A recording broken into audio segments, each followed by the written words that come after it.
Welcome to the Big Time Thinking Podcast. This content is brought to you by taking thousands of arrows right in the back and doing something about it. With winking at girls in the dark. Get them to sign on the line which is dotted. And get ready to scale your sales, your dealership, your business, your life, your family, and your friends with Big Time Thinking. Put that coffee down. Coffee's for closers only. Without further ado, here is the founder and CEO of Big Time Advertising, Terry McCauley. Oh, have I got your attention now? Buckle up. Reality starts right fucking now.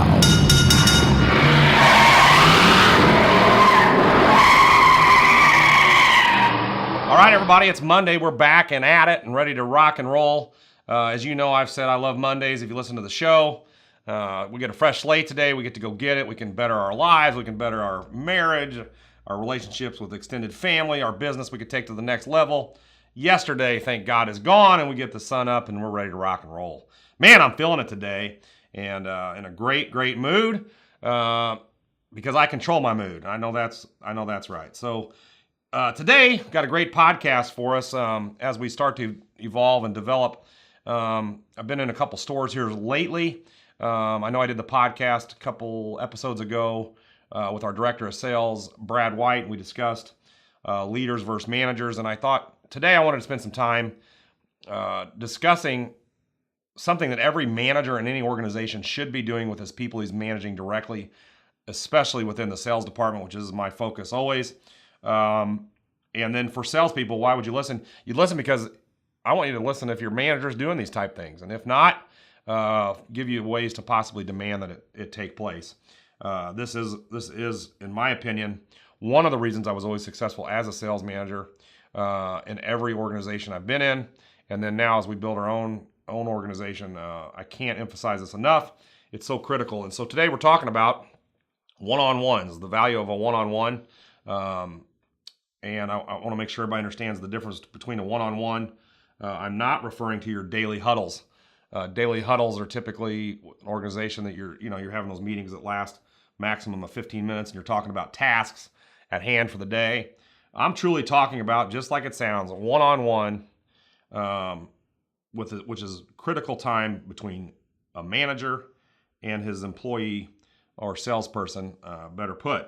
So we're going to talk about those things, and we're going to talk about what makes them successful, why they're important, and so on and so forth. I also want to talk about the difference. I mentioned your daily huddles.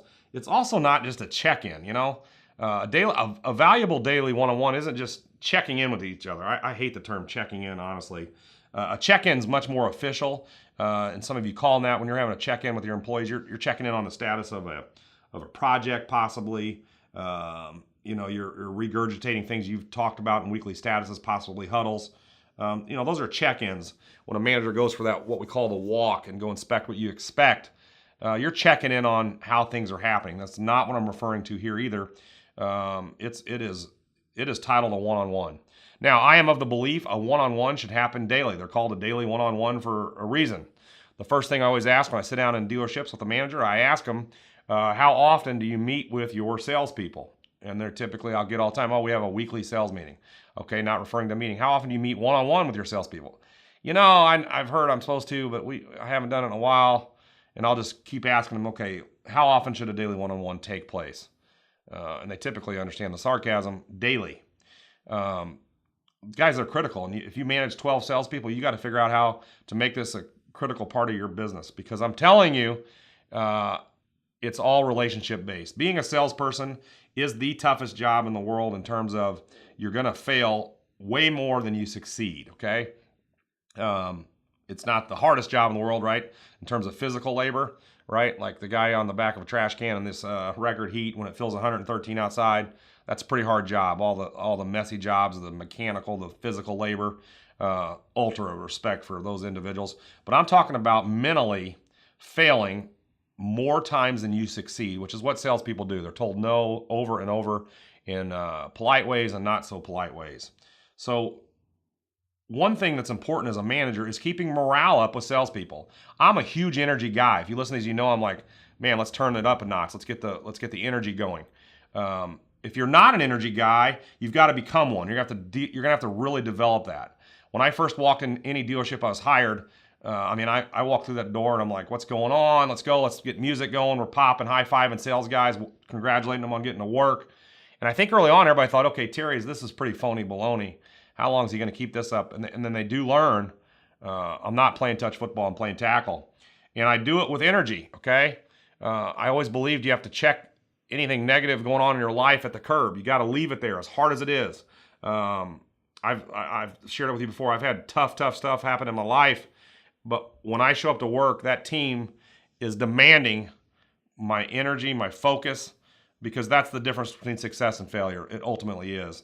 And it starts with attitude. So one thing about one-on-one that I love, and we're going to pause right there. One thing I love about daily one-on-ones. So the ultimate thing I love about a one-on-one is we're developing relationships, okay? And I think as managers sometimes we've got this facade. I'm manager, you're employee. There is no relationship, and if that's your mentality, you're dead wrong. Okay. What I'm not referring to is hanging out with each other and becoming best buddies outside of work, because that historically doesn't work and sets up unfair tension between people and things naturally go wrong. But it is a relationship, right? And I've shared this with all my employees, all my salespeople. I want to respect each other. I want to get along. I'd like to call you a friend, but that responsibility falls on both of us, right? With the responsibility of work. So before I get into this, I think it's worth spending a little time discussing that, because I think in a world ran too much by HR, while human resources, is like probably one of the most important things in your business to keep everyone safe, legal, out of trouble. Managing human resources is a critical key to building any business. But it can also get in the way. Sometimes human resources has a way of telling us we can't be human beings and we can't share with each other. And you can in a professional way if you've got the right attitude, structure, mindset, as relationships will empower people, okay? I don't know about you, but I work really hard for people I like and respect and trust. Even people that are employed by me, I want to respect them. And when I do, when they need something from me, I work harder to get it done for them. I don't want to let them down, right? If I told them I'd do something, I don't want to let them down, because we want to have mutual respect. And that respect needs to flow down, and it needs to flow back up as well. It happens with daily one-on-ones. If you really are someone who just shows up and never really gives a damn about your employees, and you're not dedicated to visiting with them one-on-one, and it's not just a visit, I shouldn't say that, but an agenda with a one-on-one, and we'll get into the structure of what makes a successful one-on-one versus just really a waste of everybody's time. But I've got to beat in your brain how important a one-on-one is. You know, when preparing for this, I went out there and I looked, and I thought, I really like this. And, Buddha sometimes has given us some really wise insights, but I love this. And I read it, and it said, what is the difference between I like you and I love you? Okay, that's a weird question, right? Most men, all of us have had to develop the answer to that as we start dating ladies and past our teens into our early 20s, right? It's almost probably a question most men we all hate. But what is the difference between I like you and I love you? And I love Buddha's answer to this. It's really, really strong. When you like a flower, you pluck it, right? You might put it in a vase and look at it because you like it. But when you love a flower, you water it daily. Okay? Really sums it up. Pretty powerful words right there. What's the difference between I like you and I love you? When you like a flower, you pluck it. And when you love a flower, you water it daily. Okay? So I'm not afraid to speak in terms of, I want my sales staff to know I love them. Okay? And it's a term that in the United States of America, unfortunately, we all get goofy with the word love. I don't know why we do. There's obviously two forms of the word love, and I'm not referring to the one in a relationship between a man and a woman, or man and a man, or woman and a woman, yada, yada, yada. I'm referring to genuine love, right? Love of my neighbor. I think sometimes we're afraid to really open ourselves up and be vulnerable, and that would be another great podcast, the importance of being vulnerable as a manager and even as an employee to your manager. We got to open up. We've got to be vulnerable. Well, if I want to love my sales staff, that means I've got to water it daily. How can I water it daily if we're not feeding each other daily by meeting one-on-one, right? That's how little tempers fester. Colin Powell had one of his strategies for success was get mad and then get over it, right? Well, how do we not get over it? Say when something takes place between a employee and ourselves as a manager, or vice versa, we get mad and then we don't speak anymore.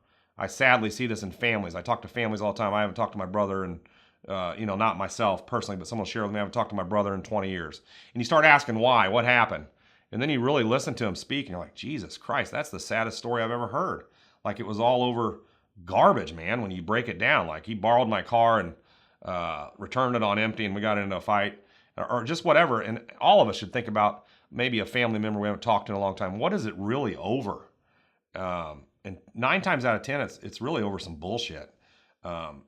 So one way you alleviate that is you start talking to each other daily, one-on-one, Even in my own marriage, as I sit here and think about it with my wife, I need to work at this. Our time typically is on the couch, and when I get tired and go to bed early, I probably rob her of that daily one-on-one time. So let's translate that now into business. What makes a great one-on-one meeting and what makes them memorable versus what doesn't. All right, so in a one-on-one, the first thing you've got to really consider and focus on that makes a successful one-on-one meeting is, number one, you've got to learn to be an active listener. Okay, I think sometimes as managers, we love to hear ourselves speak way too much. You've got to be willing to remove your ego from a one-on-one. Okay, it's an opportunity to listen and understand the perspective from your employee's standpoint, okay? I love the saying, God gave us 2 ears and 1 mouth. This is the time to be an active listener as a manager. You want to be attuned to their individual work styles, right? So everybody has a different work style, just like we all learn differently. We all have different personalities, right? You might have an extrovert walking into your meeting. You might have an introvert walking into the meeting. So that's the first thing, is you want to become an active listener, and you want to give the microphone to your employee, not yourself. Okay? Now, I do think it's important that when you do it, you do have to have structure to the meeting. Okay? It doesn't mean you're just going to come in here and otherwise they're not going to look forward to it and you're not.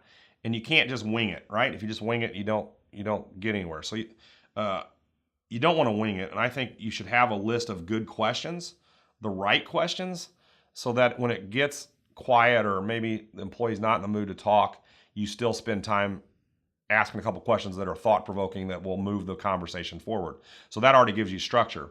Okay, I'm divorced and remarried, and one of the hardest things is not getting to see my kids every day. Okay, and when we first got divorced, I still use it. And maybe I've said it before in other podcasts. If not, I love it. I tell them that physical proximity is not a prerequisite to being close to one another. Okay, so we've made this commitment. We're going to talk every morning to each other on the phone and every night before we go to bed. Right? Those are our 2 daily one-on-ones with kids because they're that important. We also recognize that sometimes we just don't have that much to say, especially when you're meeting daily, one-on-one. Well, that's okay. So then I'll ask thought-provoking questions because you can just hear the energy on the phone. They're just not in the mood. Sometimes they're excited to tell dad about something. Sometimes they're excited to tell me good things versus bad things, right? But the energy's there. But then I'm also not afraid with good structure. If I got a salesperson and says, if he comes in and says, hey man, I love these meetings. I got a customer sitting here. Can we keep it going? Yeah, absolutely. You might have to move the meeting and be open to those things. But you're going to get times he's not in the mood to talk, and then that's okay. Then you might go into, pump up mode or find out why they're not in the mood to talk. But that's what being an active listener is, and being in tune with everybody's personality. As a manager, this would be another great podcast as I think about it. We need to write these down because I forget them as I go. But different, I've always said the perfect bonus plan for salespeople would be a different one for each individual. Because everybody's motivated by different things, right? Just to roll out a bonus plan that everybody gets $5,000 if they hit their number or whatever that number would be is great. But some people, it's amazing. You could put out a $2,000 cash and a free 7-day vacation, all expenses paid, and you'd get different results. Or another guy, you found out through the grapevine he needs new golf clubs and he loves golf. Well, you put out a set of golf clubs and he can earn them, right? Everybody's motivated by something different, and that's okay. But in these one-on-ones, you're going to learn what motivates David from Tyler to Ryan to Brad and all the different people you're managing, and you want to appropriately activate and engage their personality so that you get the most out of each other, right? Again, I said no one wants to work for someone they don't respect, like, and love and trust. So you've got to cultivate an opportunity for that. So again, it starts with listening, right? And when I said right questions, what are the right questions? Don't be afraid to ask them. How are you feeling personally today? Make them rank it, scale of 1 to 10. How are you feeling professionally today? How are you feeling on our team, on our sales team? How's the sales team going? Talk to me. Have an open topic. Pay attention to their body language. You'll see it, man. If they're sitting at the edge of their chair leaning in, they're bought in. If they're sitting back with their arms crossed, distracted, well, maybe they got something going on that they can't unload. So just maybe the whole meeting becomes like, dude, tell me what's going on, man. I can tell you're stressed. What's up? So learning to ask the right questions is the key. Being an active listener and reminding yourself you're really running the meeting, but you don't want to come across as running a meeting. It's a daily one-on-one for that reason. So the structure I used in my daily one-on-ones, which I loved, it worked for me. Find your own. There's a lot of them out there. Some people call it the SWOT analysis, right? Well, I changed mine to SOFT reports. We basically I took SWOT and kind of cultivated it, and I had SOFT reports, which for me, SOFT stood for the acronym successes, opportunities, failures, and threats. Okay, so we talked about all those categories. That's how I kept the meeting moving. So a success would be first. We talk about successes. Successes would be a win in that column. A success could be as simple as I set an appointment today. Success could be, dude, I got to work on time when I got hit by a train. My car broke down, electricity got turned off, whatever it is, and you accomplished something that you knocked out, maybe moved a rock in your life, an obstacle. I encourage them to share their successes with me. I want to know what makes you feel good, because I'm going to learn a lot from them by them sharing what successes they had. It might, we all in business just want to celebrate the sale, right? Which is always the goal, is to sell someone or something. But we got to celebrate the small successes, because if we have wisdom and big time thinking, we know that small successes lead to big successes, right? You never fall up a mountain. You take one step at a time. You should celebrate that step forward. And too many managers poo-poo small success. Well, this is a forum, we lead off with it. I want to talk about what's successful. Let's talk about something good. What's going on great in your life? How many appointments you have? Well, that's kick-ass. Good. How many of those got confirmed? Okay, so that's the first part of that report, okay? Now, as a manager, successes are important, but I'm not going to focus on them, right? It's a place for us to start and get the energy right in a meeting. Now, then, as part of my soft report, I used the O, and it stood for opportunities, right? So here we're going to talk about opportunities that exist for my salesperson, not for me as a manager. Again, it's easy to pounce and think it's my meeting, my opportunity to convince him to close. It's not. What are his opportunities? Reminder, they can be both personal and business related. If he says, I don't feel like I have anything in the pipeline opportunity-wise, well, then you're going to have to ask a couple questions. What do you mean you don't have any opportunities? Like, what's going on at home? Well, you know what? We got an opportunity. It could be they have an opportunity to go on vacation and they're not sure they can afford it. Okay, that's an opportunity. Well, let's figure out a game plan, put a bonus together where maybe I can help you make the deposit on that vacation you guys have been wanting to take. And a genuine opportunity that they're excited about. Maybe it's one of their kids has an opportunity to make a cheerleading squad, their daughter, or an opportunity to make the Little League team, and these are opportunities that are important to them. Okay, so I'm wanting to buy in and learn a little bit about them, because with that, then I might be able to lead them later on some of the goals they're setting and reminding them, going, hey man, cheerleading's coming up. Your daughter's gonna make that team you shared with me, and it's gonna be expensive. Let's get on it. Let me help you sell a couple more. But then opportunities also, then on the business side, they're very important. Opportunities are, I've got 4 customers coming in. I've got an opportunity to close them, and I got to be prepared for those meetings. Opportunity would be, I had 4 fresh leads come in. I got to get back to them. These are good opportunities. Okay, opportunities could flow from anywhere, but opportunities compared to successes, I'm going to actively manage opportunities, because if I manage opportunities, I can move them to the success column, right? So if I'm able to move by having these kinds of meetings and this type of guided discussion, if I can move an opportunity into the success column, 1, I'm a better manager. 2, I've got a better salesperson in front of me. And 3, the organization or business wins. Okay? So the goal for me is to move opportunities into the success column. And I'll write down opportunities, maybe 3 of them that are important. And then my follow-up meeting, I'll ask, hey, how are we doing on these opportunities, getting them successes? Are we close? What can I do for you as a manager to help make it a success? You know what that means to employees when you're bought in versus not giving a shit? So you guys got to get on top of this. So then on my soft reports, the F stood for failures. Okay. The SWOT analysis, I changed it to failure. They called it weaknesses. And I think we've all gotten too PC. I'm saying, no, what are your failures? Sometimes people just want to vent, man. Doesn't it feel good to just say, yeah, I failed at this, right? I've been trying to lose weight, and this weekend I failed, dude. I ate like a piece of shit, man. I don't know what happened to my good diet. So that would be a failure. If something you feel like you personally failed at, you share it.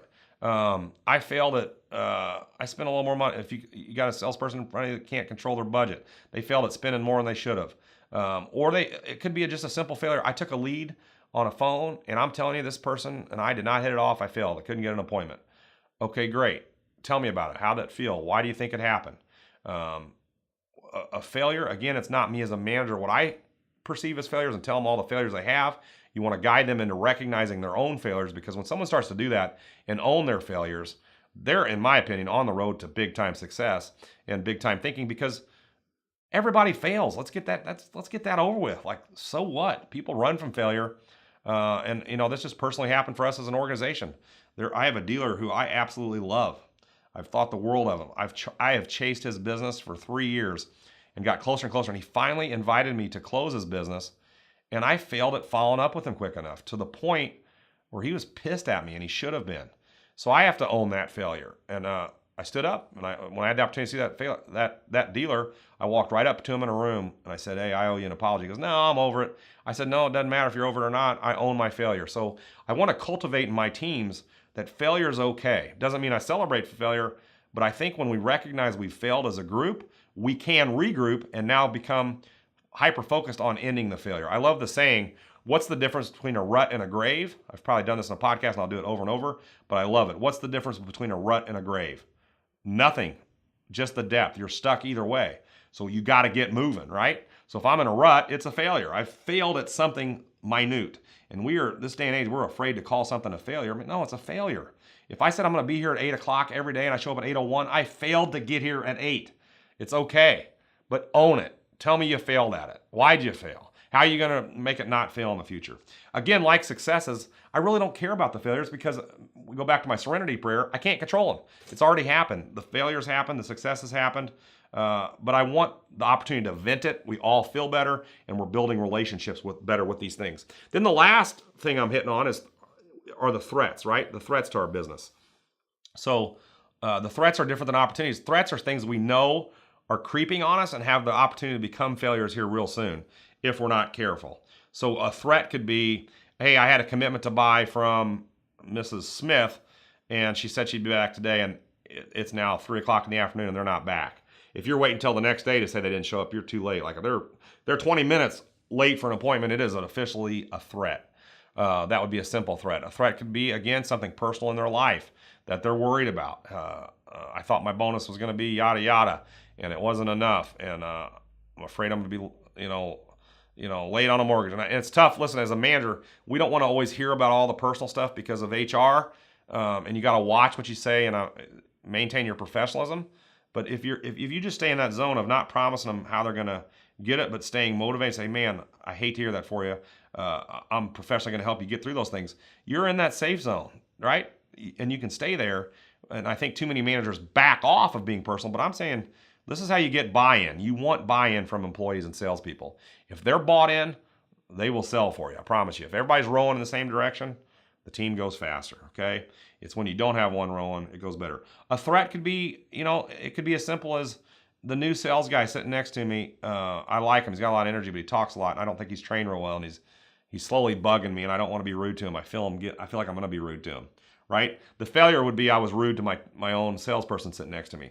So that could be a threat. So like opportunities, I want to manage threats. I want to figure out a way together, myself and my employee, my salesperson, on how to avoid it becoming a failure, right? So if I can nip a threat in the bud and stop it from becoming a failure, that's a win. That is a success. And we could share that next time. Hey, what happened to that threat? Oh, we ended up selling. Dude, high five, give me knuckles. Why didn't you bring that up in your successes, dude? That was kick ass. Great job. Okay? A threat could be as simple as, hey, I delivered a car today. They just called me this morning, and it was a pre-owned car, and I know we don't guarantee cars, and I know we don't have warranties, but her car wouldn't start this morning.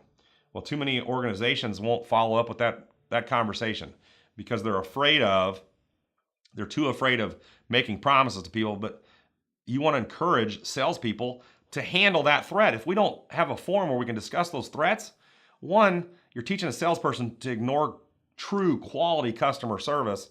And then two, you're not genuine. You're not following up with people, and you're not going to get better ratings. You're not going to get referrals. And we can talk on that another way, how to handle something that goes wrong that's not your responsibility as a salesperson organization, but you've got to have a forum to discuss those type of things, okay?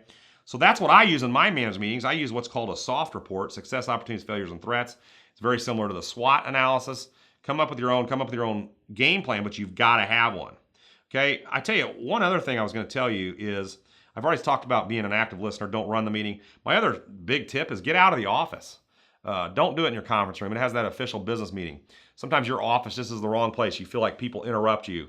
You feel like people are eavesdropping on what you're talking. You need to have a place where you guys can truly discuss in private.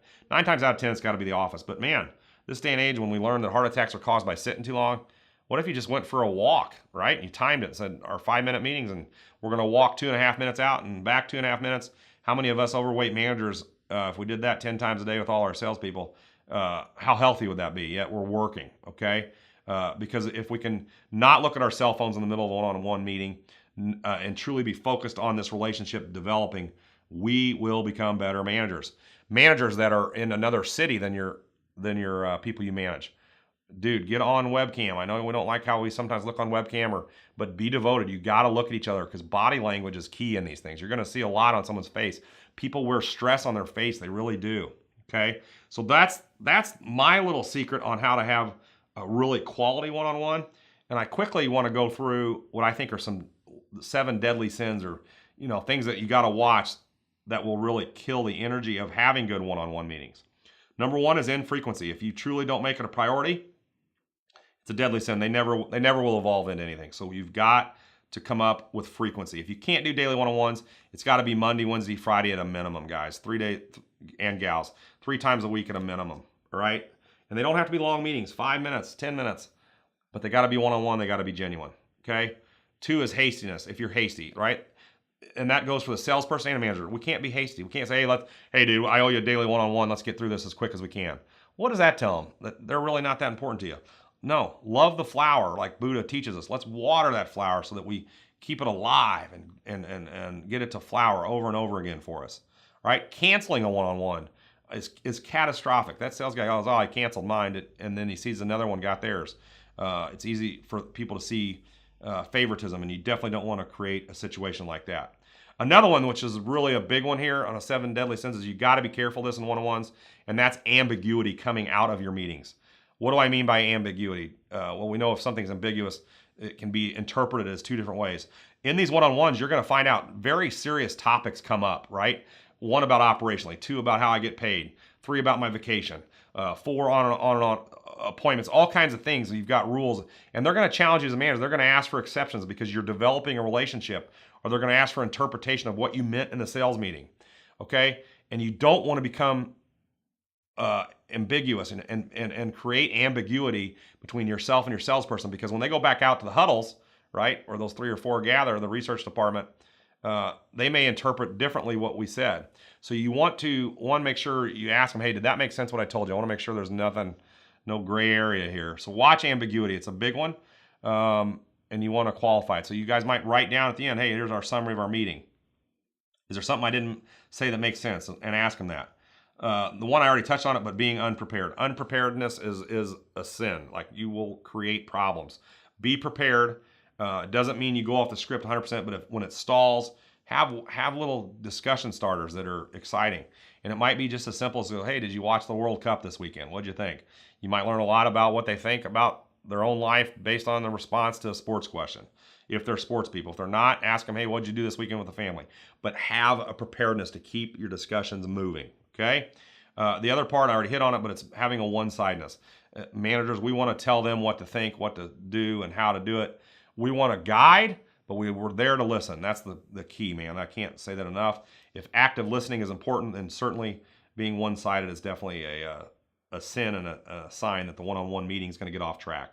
The last one is inconsistency. You've got to be, it's different than infrequency. Infrequency is how often it takes place, but inconsistent is the structure of the meeting. Keep it consistent so they know what to expect when they walk in, and they look forward to it as opposed to, oh God, what are we going to get today? If you're taking a phone call in the middle of a meeting, hey, hang on, this is a quick meeting call. I've been waiting on this. I got to take. Then they're not a priority, and they walk out with that feeling, man, this wasn't a priority to me. It could really backfire. So just watch it. And those are my 7 deadly sins to a one-on-one meeting. Again, infrequency, hastiness, cancellation, ambiguity, unpreparedness, one-sidedness, and inconsistency, okay? The key to making a success and kick ass, you've listened to me, we want to be that active listener. We want to be attuned to their individual work styles and their personalities. We definitely want to be consistent. We want to ask the right questions. We don't want to run the meeting. We always want to have a backup plan, right, to keep it moving. And I encourage you to maybe consider getting out of the office if you can. Find a place that's able to take place. If not, that's okay.